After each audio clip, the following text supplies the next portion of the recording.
Salam sejahtera Malaysia. Selamat pagi tuan-tuan dan puan-puan yang dihormati sekalian. Denyut nadi suara rakyat bergema di channel ini. Najib Razak tak ada pilihan lain. Najib Razak tak ada pilihan lain pada penghujung bulan ini. Kalau dia kalah di Mahkamah Persekutuan, tak lama lagi, 9 hari lagi, beliau pertama perlu meletak jawatan serta-merta daripada sebagai ahli Parlimen Pekan, ataupun aku tak faham lagi lah kalaulah dia tidak juga diambil tindakan oleh UMNO. Sekurang-kurangnya rehatkanlah dia. Sekurang-kurangnya rehatkanlah dia dari segala kuasa yang ada padanya.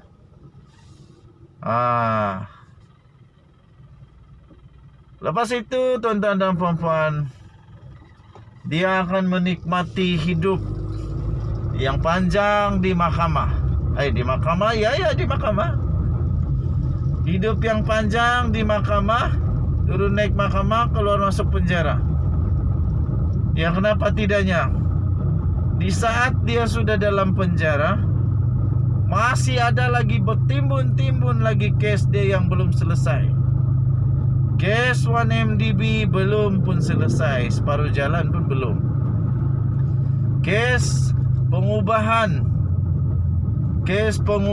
audit yang sedang berjalan sekarang pun separuh jalan. Lepas tu apa lagi? Kes lembaga hasil dalam negeri, dia berhutang berbilion, belum selesai, separuh jalan. Tapi sebenarnya sudah ada pun keputusan, cuma dia membuat rayuan, yaitu dia bersalah dan perlu dimufliskan. Kesiannya Najib Razak, sudahlah masuk penjara, muflis lagi. Sudahlah muflis, banduan lagi. Sudahlah bankrupt, banduan lagi. Inilah pengakhiran paling sedih seorang pemimpin negara Malaysia yang amat dihormati, yang amat berjasa kepada negara Malaysia, yang amat dikasihi. Kita semua masih ingat lagi segala jasa baik. Tapi akhirnya beliau menjadi Perdana Menteri yang sedih. Sudahlah bankrupt, banduan lagi. Sudah banduan, bankrupt lagi. Kalau semua dia kalah. Itu kalau dia kalah, janganlah sedih. Penyokong jangan sedih dulu, masih ada harapan. Teruskan berdoa untuk Najib supaya dia dapat keadilan sebaiknya. Tuan-tuan dan puan-puan, dia ada kes lagi, banyak lagi kes lah. Kes dengan perbendaharaan negara Malaysia. Lepas tu sekarang, ada lagi kes yang disebut nama dia. Memanglah belum tahu lagi dia ada kaitan atau tidak, tapi tersebut juga nama dia.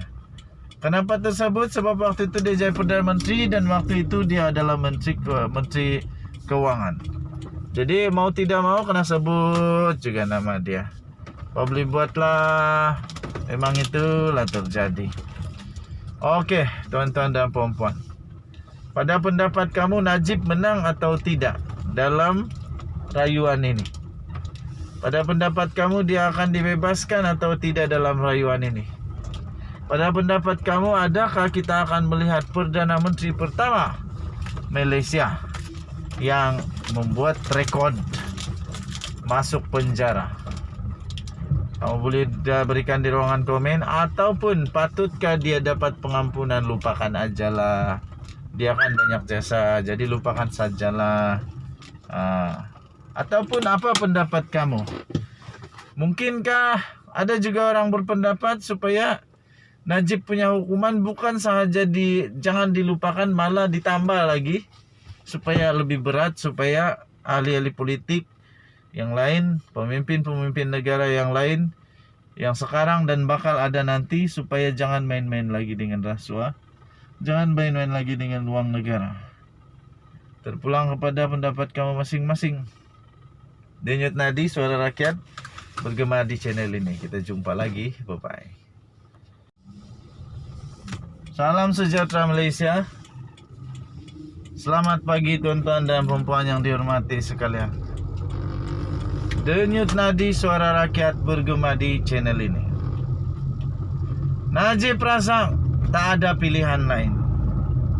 Najib Razak tak ada pilihan lain pada penghujung bulan ini.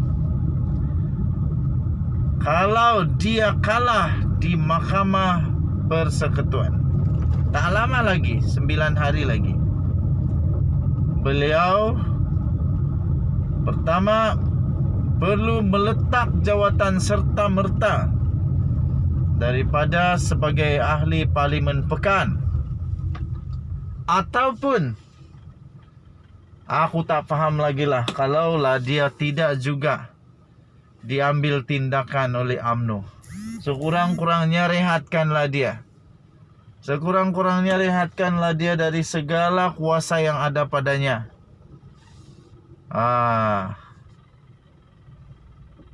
Lepas itu tuan-tuan dan puan-puan, dia akan menikmati hidup yang panjang di mahkamah.